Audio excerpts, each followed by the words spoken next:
सोचिए, एक ऐसा समय जब आम आदमी भी फ्लाइट से ट्रैवल कर सकता था, सिर्फ 1 रुपए में। ये कोई जोक नहीं, बल्कि एक रेवोल्यूशन था जिसका नाम था डेक्कन एयरलाइंस। इसने एविएशन इंडस्ट्री के रूल्स ही बदल दिए।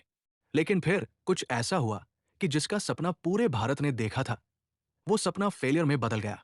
तो चलिए समझते हैं इस 1 रुपए वाली उड़ान के पीछे की कहानी, उसकी शुरुआत, चैलेंजेस, सक्सेस और failures, how this dream was born.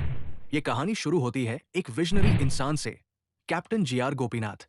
Indian army से रिटायर्ड होने के बाद गोपीनाथ का एक ही सपना था, इंडिया के हर आम आदमी को फ्लाइट का सुख दिलाना। उन्होंने देखा कि एविएशन सिर्फ रिच लोगों का खेल बन चुका था, मानो एयरलाइंस सिर्फ अमीर लोगों के लिए ही बनाया गया हो। एक 990 एस के दौरान इंडिया में एयर ट्रैवल लक्जरी थी, जिस वजह से सिर्फ बसेस और ट्रेन ही आम लोगों का भरोसा था। उस टाइम पे अमेरिका में काफी एयरलाइंस अफोर्डेबल प्राइस पे फ्लाइट प्रोवाइड करती थी, जिससे वहां के आम लोग भी फ्लाइट में ट्रैवल कर सकते थे। लेकिन गोपीनाथ ने सोचा, अगर अमेरिका में लो कॉस्ट एयरलाइंस चल सकती है, तो इंडिया में क्यों नहीं। इसी आइडिया के साथ 2003 में जन्म हुआ एयर डेक्कन का, इंडिया की पहली low cost airline. How many challenges faced by air Deccan. जब आप सिस्टम के खिलाफ जाते हो, तो चैलेंजेस का तूफान आता ही है।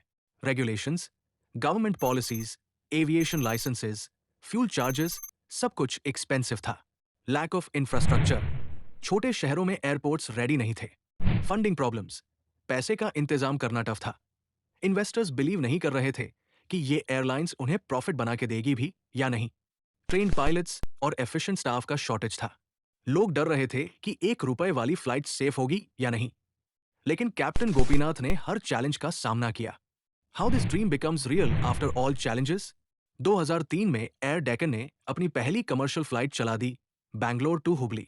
और लोग हैरान रह गए जब टिकट्स सच में 1 रुपए में मिलने लगे। ये टिकट स्ट्रैटेजी थी first come first serve.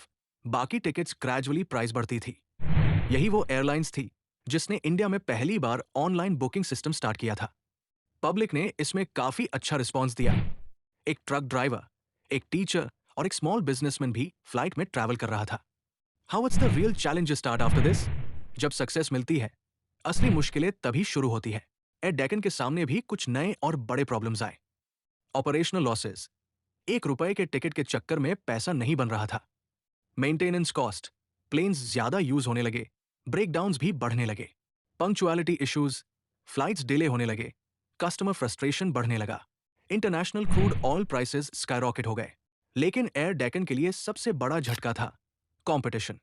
Jet Airways, Kingfisher, spice jet जैसे बड़े प्लेयर्स भी लो फेयर मॉडल अडॉप्ट करने लगे, लेकिन उनके पास ज्यादा फंडिंग थी।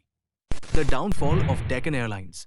2006-2007 के बीच एयर डेक्कन ने ज्यादा एक्सपांशन कर लिया।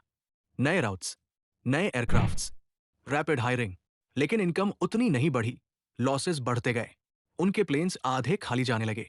तब आई विजय माल्या की किंगफिशर एयरलाइंस। माल्या ने एयर डेक्कन का मेजर स्टेक खरीद लिया और उसे मर्ज कर दिया किंगफिशर रेड के नाम से। कैप्टन गोपीनाथ ने इवेंचुअली कंट्रोल छोड़ दिया। किंगफिशर ने ग्लैमरस मॉडल फॉलो किया, लेकिन वो भी टिक नहीं पाया। 2008 के फाइनेंशियल क्राइसिस ने एविएशन इंडस्ट्री को हिला के रख दिया। किंगफिशर भी बैंकक्रप्ट हो गई और एयर डेक्कन का नाम हमेशा के लिए हिस्ट्री बन गए। How Deccan airlines finally failed.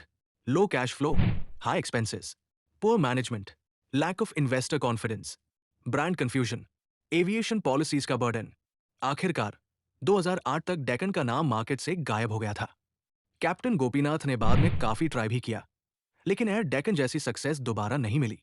Conclusion, Deccan airlines एक विजनरी आइडिया था जिसने इंडियन एविएशन में रेवोल्यूशन लाया। आज अगर आप 1500-3000 में फ्लाइट ले पाते हो, तो उसका क्रेडिट कैप्टन गोपीनाथ को जरूर जाता है।